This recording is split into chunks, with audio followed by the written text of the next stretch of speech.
Hello, hello viewers.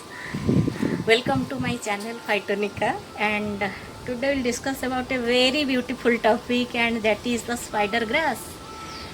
Do you see? These are the spider plants. A number of plants I have propagated in my garden, and it beautifies my garden. And it is specially present both in hanging condition and in potting condition, and very well decorated, very green in color, having very white border. And why it is called a spider plant? Because it appearance of the plant in very teeny condition, the appearance is spider like and called as spider plant. From the botanical point of view, if we take the botanical name of the plant, it is called as Chlorophytum comosum. Chlorophytum comosum, the common botanical name, and it is belonging to the family Asparagaceae.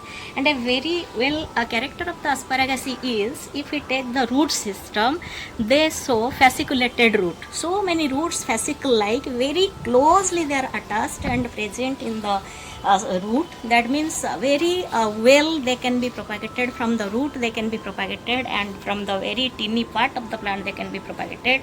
And appearance is so green and very attractive.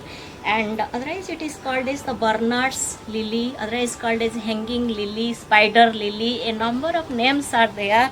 So how they are beautify the garden and how they decorate the garden, it is the very important here. Let us take the other part of the plant. These plants are adaptable and they are house plants. Easily they can be propagated, very attractive, available in various forms, and it is green form or variegated form. Then the propagation tips. First, provide them with well drained soil and in bright and indirect sunlight.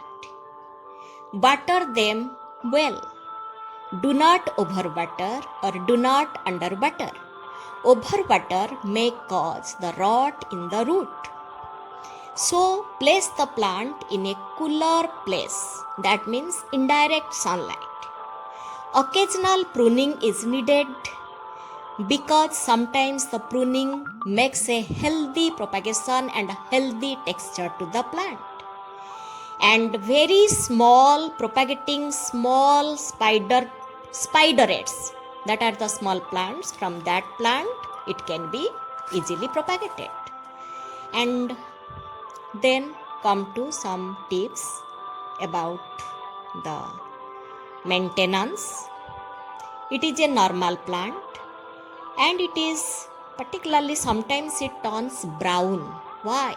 Because due to the fluoride content in water, it causes browny texture to the plant. So if we want to overcome this plant, water should not be lost, it should be drained, and distilled or rain water should be provided to the plant for easy growth. And potting mix, then garden soil is needed for the plant. Okay.